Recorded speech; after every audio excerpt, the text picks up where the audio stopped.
איש אשר עמוי תנחמנו כן אנוכי אנחמכם ובירושלים ובירושלים בירושלים תנוחמו איש אשר עמוי תנחמנו אין אנוכי אנחמכם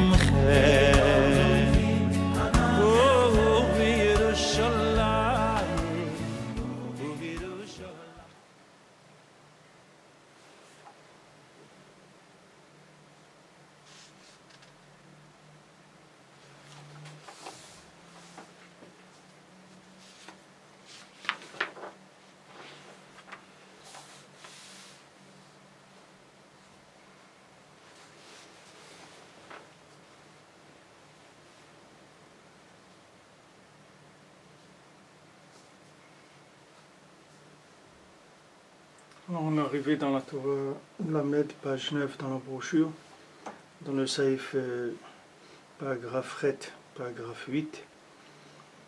Or, שהוא יקר בעולם הזה, כפוי וקל לעולם הבא, שהוא בחינת פסולת. Alors, on avait expliqué que le nyan de Psol Lecha, que la Torah elle nous dit Psol Lecha, c'est-à-dire que tu vas être possède pour toi, tu vas tailler pour toi. Et d'un autre côté, on a vu que Psilim, c'est les idolâtries, l'idolâtrie des idoles, les Psilim. Alors on dit que, les Khamim, ils ont dit qu'une lumière, ils ont dit à Gemara Psachim, une lumière qui va être précieuse dans ce monde-là, ça sera une lumière qui sera banale dans le Olam Haba, qui s'imprégnera de psolète, c'est-à-dire qui sera comme un résidu, comme quelque chose de complètement secondaire. Shu kafui vekal vetsaf lemala. C'est-à-dire que maintenant, ça va être quelque chose qui va être léger, qui va flotter, c'est-à-dire quelque chose de léger par rapport à ce que ça va être la Torah du futur. C'est-à-dire même si c'est quelque chose d'important aujourd'hui, dans le futur, il faut savoir que ça sera quelque chose d'important. Aval Torato obsolète afilu ba'olam hazeh. Maintenant, sa Torah, c'est du obsolète même dans ba'olam hazeh. C'est-à-dire que maintenant, les psilim, les Ovdei Avodah Zara, leur Torah, c'est-à-dire tout leur enseignement, tout ce qu'ils apprennent, ça s'appelle mamash du obsolète même dans l'olam hazeh. C'est-à-dire que ça s'appelle des résidus, des détritus, même dans l'olam hazeh. Maintenant, d'après ce qu'on avait expliqué, on comprend que le principe de psolète, c'est quoi? C'est que si quelqu'un s'occupe de ce monde-là, de réfléchir sur ce monde, sans le Olam Haba, c'est-à-dire sans le monde futur, c'est qu'il considère ce monde comme étant un monde, une finalité en soi, donc il a déjà pris ce monde-là comme qui représente un moyen, il en a pris comme une finalité.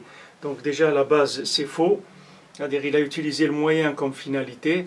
Donc maintenant tout ce que quelqu'un va pouvoir développer dans le principe du moyen, c'est quelque chose qui va le laisser tout le temps en dehors de la vérité, puisque maintenant la vérité elle n'est pas dans le moyen, la vérité elle est dans la finalité. Donc si quelqu'un il n'est pas attaché à la finalité, le moyen il va pas avoir de sens pour lui.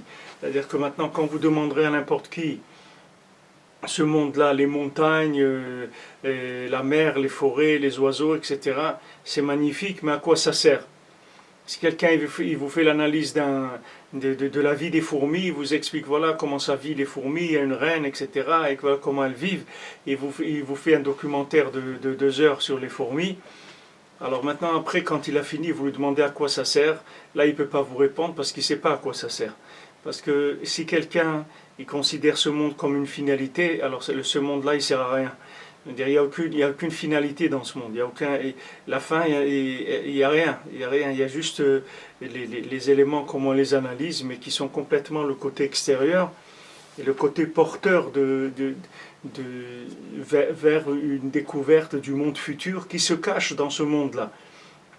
C'est-à-dire dans ce monde-là, il y a des apparitions du monde futur et les gens qui les cherchent, alors ils arrivent à passer des moments d'intensité dans lesquels ils se connectent avec le monde futur, qui sont des moments shabbatiques, comme le Shabbat. Alors dans la semaine, ils arrivent aussi à avoir ces moments-là qui sont des moments magnifiques, qui sont des moments de découverte de l'infini, des moments qui sortent complètement de ce monde-là, c'est-à-dire des moments où il y a une élévation, où il y a une lumière de l'âme qui vient.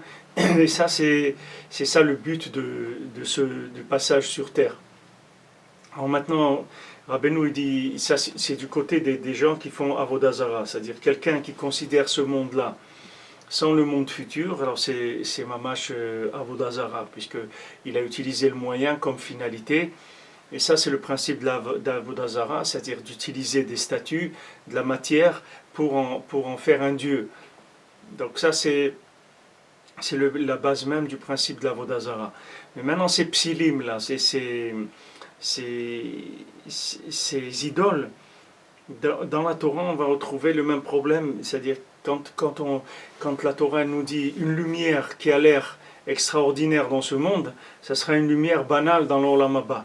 Alors la Torah nous met en garde, elle nous dit attention, parce que si ta Torah tu la considères aussi comme une finalité par rapport à comment tu l'as comprise, alors tu tombes toi aussi dans le problème d'Avodah Zara, parce que maintenant, même la Torah, comme tu la comprends, il faut savoir toujours que tu n'as rien compris du tout.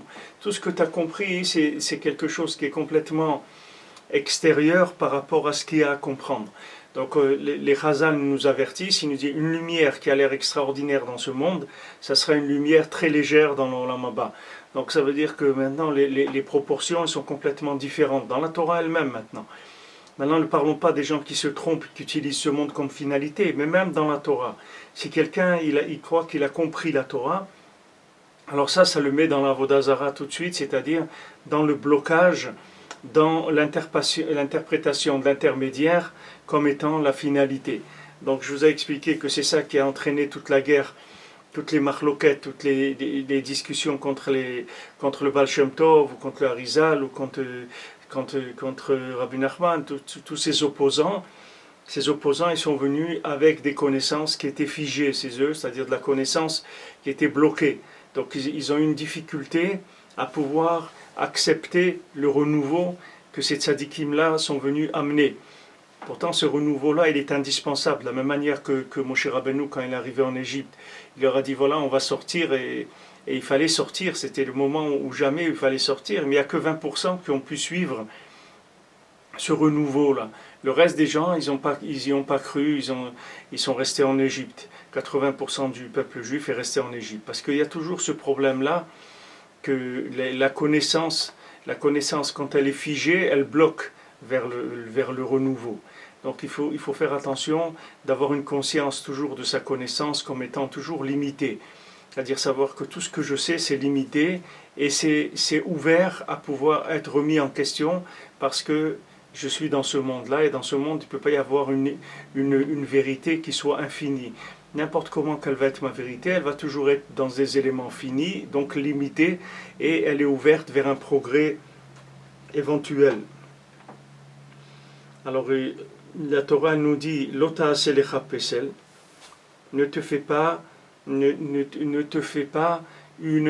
idole, c'est-à-dire ne te fais pas d'une idole, c'est-à-dire ne fais pas Avodah Zara, et ne fais pas de toi une idole non plus, c'est-à-dire en considérant que tu as compris quelque chose. Alors si tu crois que tu as compris, tu deviens toi-même une idole.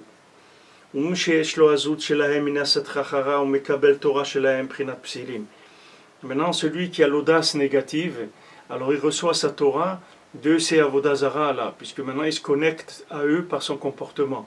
Du moment où il a une audace négative, l'audace négative, c'est l'affirmation du corps, c'est la recherche de la consommation, mais c'est aussi la certitude dans les compréhensions intellectuelles. C'est-à-dire quand quelqu'un il a de la philosophie ou des notions qui sont chez lui figées, ces notions-là, elles sont de l'Avodah Zara, des idoles.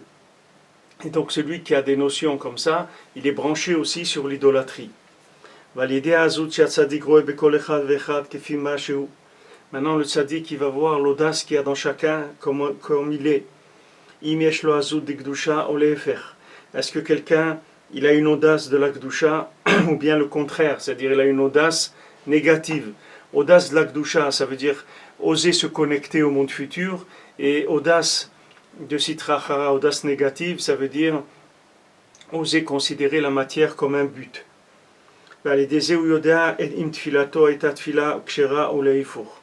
Maintenant, d'après l'audace de chacun, le tzaddik va reconnaître dans la prière, il va savoir si maintenant sa prière elle était cachère ou pas. Parce que maintenant même la prière elle vient de l'audace. Parce que comment on peut venir prier devant Hachem? Et c'est uniquement par l'audace. C'est quelqu'un, il connaît la grandeur d'Hachem un petit peu même. Alors c'est difficile d'oser venir parler à Hachem comme ça. Alors il faut oser venir lui parler.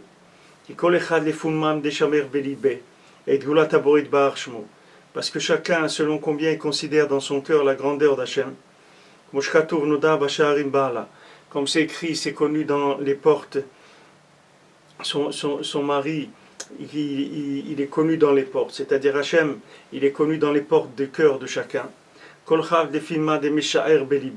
C'est-à-dire chacun selon le shi'ur, les mesures qu'il a dans son cœur, donc par rapport à ce qu'on a étudié, selon ce qu'il a reçu d'Asagot et Lokut du tzaddik, combien il a cherché à avoir d'Asagot et Lokut, c'est-à-dire des compréhensions divines, alors dans son cœur il va avoir des mesures de la divinité.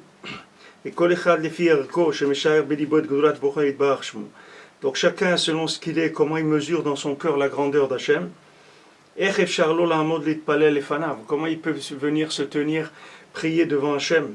Et surtout la tfila qui s'appelle des splendeurs, des merveilles. C'est-à-dire maintenant il vient prier, c'est-à-dire qu'il vient annuler les systèmes de mise en place, les systèmes qui ont été mis en place de fonctionnement de la nature. Puisque maintenant, quelqu'un, si maintenant quelqu'un il a mal à la tête par exemple, maintenant il va prier Hachem pour qu'il lui enlève le mal de tête. Ça veut dire que quoi? Maintenant il va s'attaquer à un changement naturel des choses, puisque maintenant naturellement il a mal à la tête pour une raison ou pour une autre. Maintenant il va demander à Hachem de lui enlever le mal de tête. Donc qu'est-ce qu'il va faire? Il va aller changer le système naturel qu'Akadosh Baruch Hu il a mis dans le monde. Que maintenant les systèmes astraux, les systèmes de la nature, tout le système des mazalotes, etc., tout va se mettre, tout est en place pour produire certaines choses. Maintenant, quand lui il va prier, il va balayer tous ces systèmes-là. Maintenant, les systèmes, lui, il dit que c'est obligé d'être comme ça, et lui, maintenant, il va prier pour changer ce qui devrait être obligatoirement comme ça. Donc, lui va venir changer les lois naturelles. Maintenant, chaque étoile, chaque astre, il est à sa place, il fait son travail, c'est-à-dire c'est un système. C'est pas les astres, ils ne se promènent pas, ils n'attendent pas le feeling des gens ou les humeurs des gens pour fonctionner. Ils ont chacun leur système. Vous voyez que le soleil, vous pouvez calculer dans 3 mois à quelle heure le soleil va se lever à la seconde près. Pourquoi? Parce que c'est des systèmes qui sont mis en place.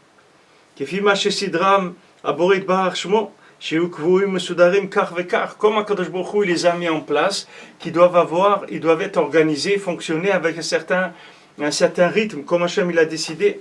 Et lui il vient avec sa prière, il veut changer ces systèmes-là, tout le système, et il veut faire des merveilles. Donc maintenant il vient s'attaquer au système. C'est pas au système politique du pays, ni d'un pays, il vient s'attaquer au système de toute la création du monde avec sa prière. Puisque maintenant, il croit que la prière, elle peut changer toute la logique. Donc il vient attaquer le système. C'est pour ça quand quelqu'un vient pour prier, alors il faut qu'il enlève la boucha, il ne faut pas qu'il ait honte. Parce que s'il a honte, il ne peut pas prier. Comme je Becha batru avotenu, Batrouvelo Boshu. Comme c'est écrit, en toi, ils ont eu confiance, nos ancêtres, ils ont eu confiance en toi et ils n'ont pas eu honte. Parce que par le fait que quelqu'un a honte d'Akadosh Baruch Hu,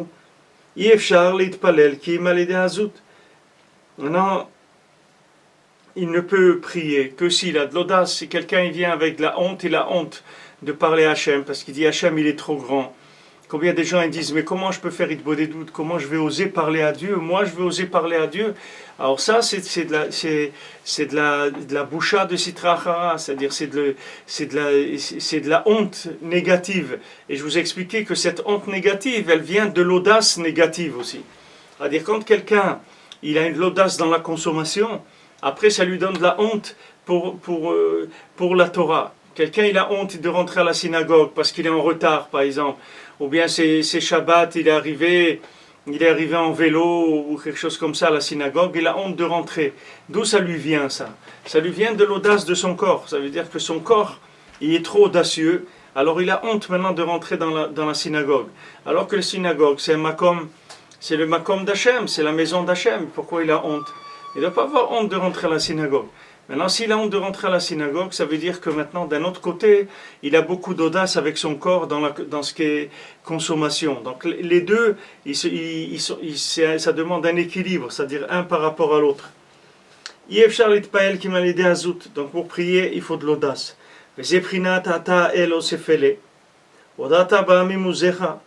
Comme c'est écrit, toi, Akadosh Baruch Hu, tu fais des splendeurs, des merveilles, Odata Ba'ami Muzecha. Tu as fait connaître dans tes peuples ton audace. Hashem Itbarach ose plaot alidei tfilot Israël. Puis Akadosh Baruch Hu, il fait des splendeurs, des merveilles dans le monde grâce aux prières du peuple juif. Shem alidei prinot azut kanal. Que comment les juifs ils prient avec l'audace de la Kedusha. She'edeze modia le'akum et azut de Kedusha shel Israël.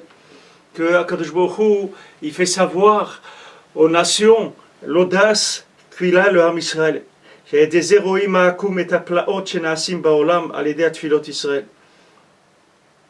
avec ça, il voit les nations, elles voient comment les merveilles qui se font par les prières du Ham Israël.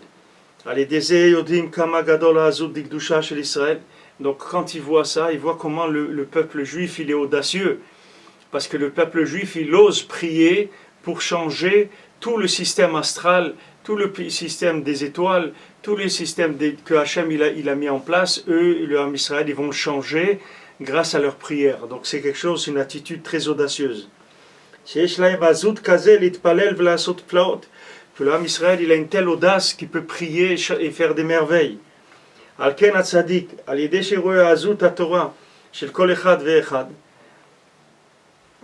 le tzaddik il voit l'audace et la Torah de chacun,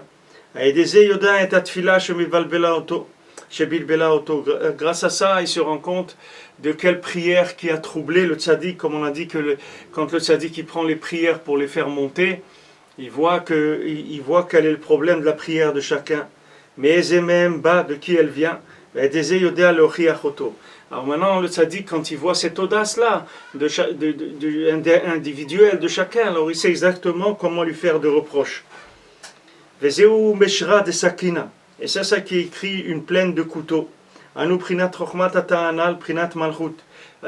la chokhma d'en bas qui s'appelle le pouvoir. Que maintenant la malchut, on a dit qu'elle était miskena, c'est-à-dire que la malchut, le pouvoir, il était pauvre parce qu'il attendait d'être reconnu. La shon limud, c'est apprendre. Prinat cherev nokemet shei prinat malchut.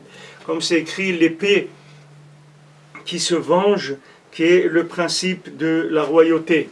Donc Rabbeinu ici, il explique ce Meshra de Sakena, à dire cette plaine de couteaux. Qu'est-ce que c'est que cette plaine de couteaux? C'est le pouvoir. Meshra peresh rashi aruga.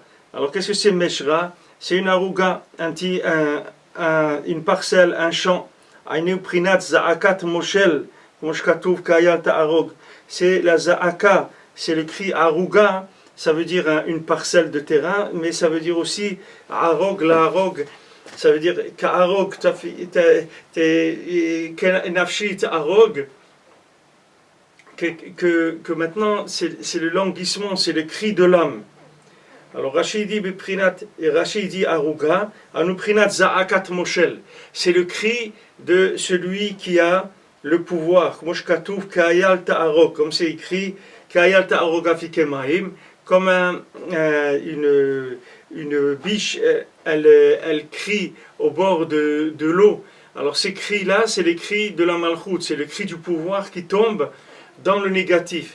Le pouvoir, c'est tout le système qu'Hachem il a mis en place dans le monde pour qu'on le découvre, pour que découvrir Hachem, pour découvrir le monde futur. Et maintenant, les hommes, ils ont utilisé ce système-là pour consommer. Alors ça fait hurler la Malchout, le pouvoir, il hurle de douleur. Avec quoi on va le tuer, c'est-à-dire avec quoi on va moissonner cette plaine de couteaux. Avec quoi on coupe la Malchout. C'est-à-dire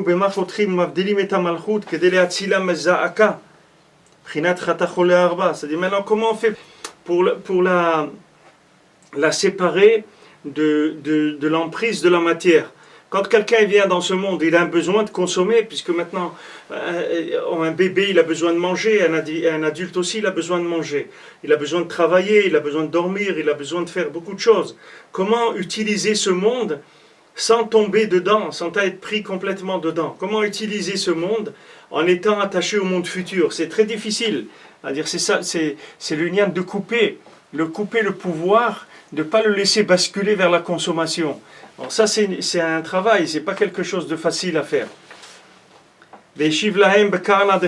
Alors lui, il leur a dit, avec quoi on va pouvoir récupérer le pouvoir, c'est-à-dire que le pouvoir il tombe pas dans la consommation. Il leur dit avec la corne d'un âne. C'est-à-dire, qu'est-ce que c'est la corne d'un âne? C'est le reproche. Et des énigales à chesed, que grâce au reproche et à la bonté qui se révèle.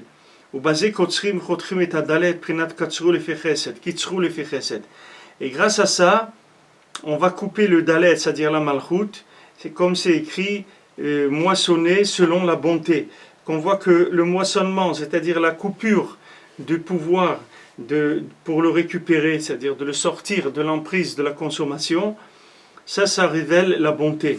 Karna zeprinat kolamochiach. Qu'est-ce que c'est karna? C'est la voix, le son, comme un chauffard, la voix du mochiach, du tzaddik qui fait des reproches. Prinet keren ha-shofar. Là, comme c'est écrit, la corne du chauffard. Prinat harem ka-shofar kolecha vehaged le'ami pish'am. Comme c'est écrit dans Ishaïa, lève comme un chauffard ta voix et dis à mon peuple leur faute, c'est-à-dire faire-leur des reproches. Aïnu tuchacha. Chamra zeprinat Issachar chamor gara. Maintenant, qu'est-ce que c'est Chamra?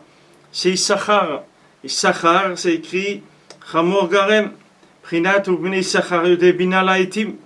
Issachar, qu'est-ce qu'il a fait Issachar? Issachar, il avait le sod de la bina.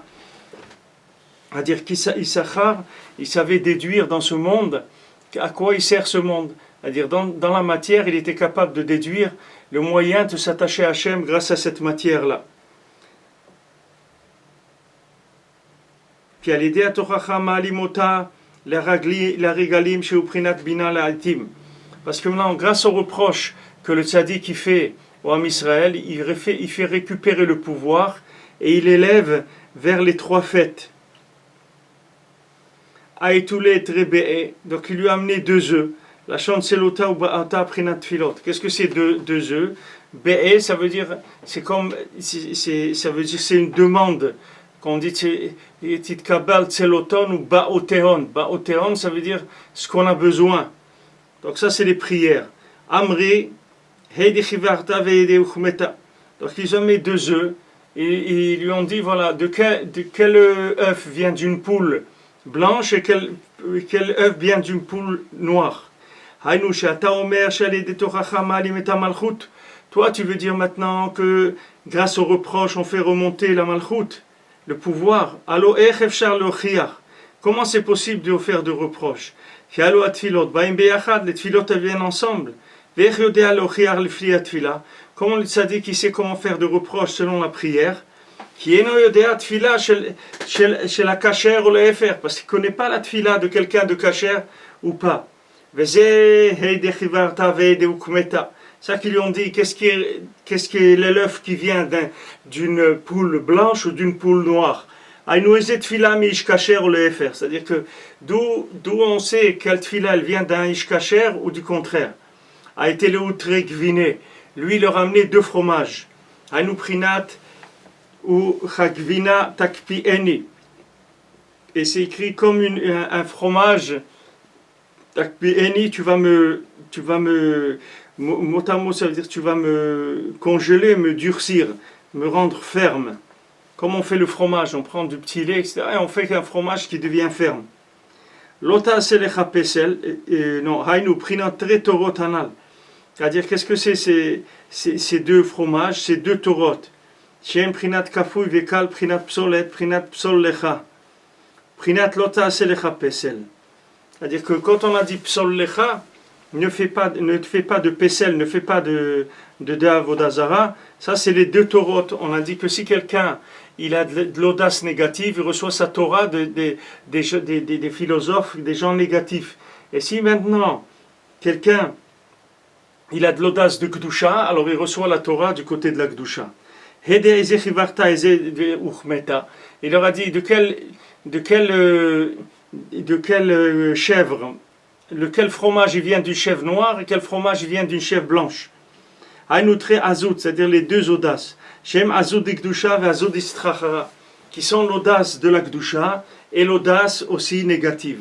Shemehen tre torot anal, que de eux, il vient 2 sortes d'approches de la vie par 2 torot, 2 enseignements.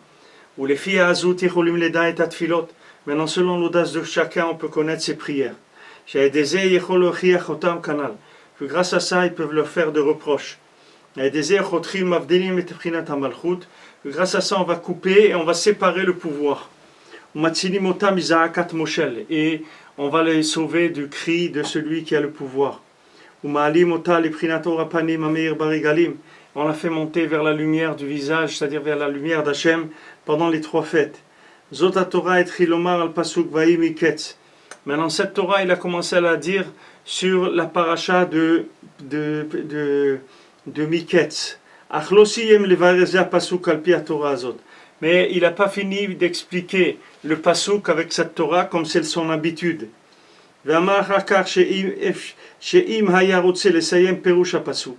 Il a dit après que si maintenant il voulait finir l'explication du pasuk, il faut qu'il dise une autre Torah comme celle-là pour expliquer le pasuk. Après, Rabbeinu dit Mikolo shel Adam yecholim leda et prinat hamalchut shelo. Avec la voix de quelqu'un, on peut connaître son pouvoir. Ki yesh bechol echad ve'echad prinot malchut, parce que chacun il a un pouvoir. Ve'unikar bekolo, son pouvoir, on va le reconnaître dans sa voix. Ki en shne kolot shavin, parce qu'il n'y a jamais 2 voix qui se ressemblent. Ki kol shel kol echad ve'echad meshune mechavero, parce que la voix de chacun est différente de son prochain. On peut connaître l'homme de sa voix. Comment on peut vérifier ça physiquement? Parce que selon ce qu'il est l'homme, c'est comme ça qu'elle est sa voix. Et par sa voix, on peut savoir où il en est dans le pouvoir, c'est-à-dire quel est son pouvoir positif, son pouvoir de Kedusha. Parce qu'il y a une voix de réponse qui est de la rigueur, et il y a une voix qui est de la faiblesse, de la faible, c'est-à-dire de la bonté. Selon le principe de pouvoir que chacun peut avoir.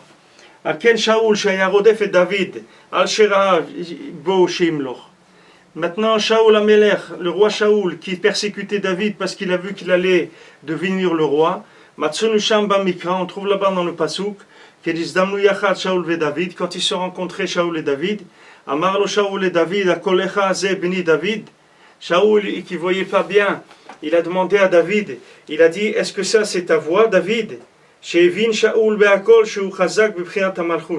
Parce que dans la voix même de David, il a reconnu sa force extraordinaire dans le pouvoir. David, Akoler Ze Beni David, Shetama Shaoul al Kolo shel David, il était très étonné sur la voix de David. qui Hevin Shu Kol Shel Melech Mamash, il a compris que c'était la voix d'un roi Mamash. Valken Ratsa Shaoul Laset et Kolo, pour ça que Shaoul il a voulu élever sa voix. Dainu Leagbi et Kolo le Malam et Kolo Shel David, il a voulu que sa voix soit au-dessus de celle de David. Aval Lo Haya Yechol, mais il ne pouvait pas. Vezeu Vaïssa Shaoul et Kolo Vayevk. Et c'est ça que Shaoul il a élevé sa voix, il a pleuré. Dainu Sheratsa Laset ou Lagbi Kolo, il a voulu lever sa voix. Aval Haya Bekol Nivke, mais c'était une voix qui était très faible. Zeprinat Vayevk, et ça c'est le principe de ce qu'il a pleuré. Shaya Kol Nivke, que la voix c'était une voix faible de quelqu'un qui pleure. Dainu Sheratsa Laset ou Lagbi Kolo, c'est-à-dire Shaoul il voulait élever sa voix, il n'est pas arrivé. Avalaya Kol Nivke, c'était une voix faible. Zeprinat Vayevk, c'est ça qui est écrit, il a pleuré. Shaya Kol Nivke, ça veut dire que sa voix elle-même c'était une voix faible de pleurs. Kol Namour Shel Bechia, voilà une voix faible, basse de pleurs. Alken Amar Shaoul Azel David, pour ça que Shaoul il a dit à David Amelech, Yadati ki malor timlor, je sais que tu allais devenir roi. Qui a dazé à l'aider à Kol, parce qu'il a su ça grâce à la voix, il s'est rendu compte de ça. En entendant la voix de David, il a su que c'était la voix d'un roi. Donc voilà, Bo Hashem Tam Venishlam, on a fini la Torah Lamed, et demain, Blineder, demain à midi, on commence Bezat Hashem, la Torah Lamed Aleph. Donc on a fini cette Torah après plus d'un an et demi d'études. Maintenant on va passer Bezat Hashem à la Torah Aleph et à la Torah Lamed Aleph, mais on commencera que demain Bezat Hashem. Alors Shavua Tov Lekulam, et Bezat Hashem, rendez-vous à demain à midi. Kol Tov.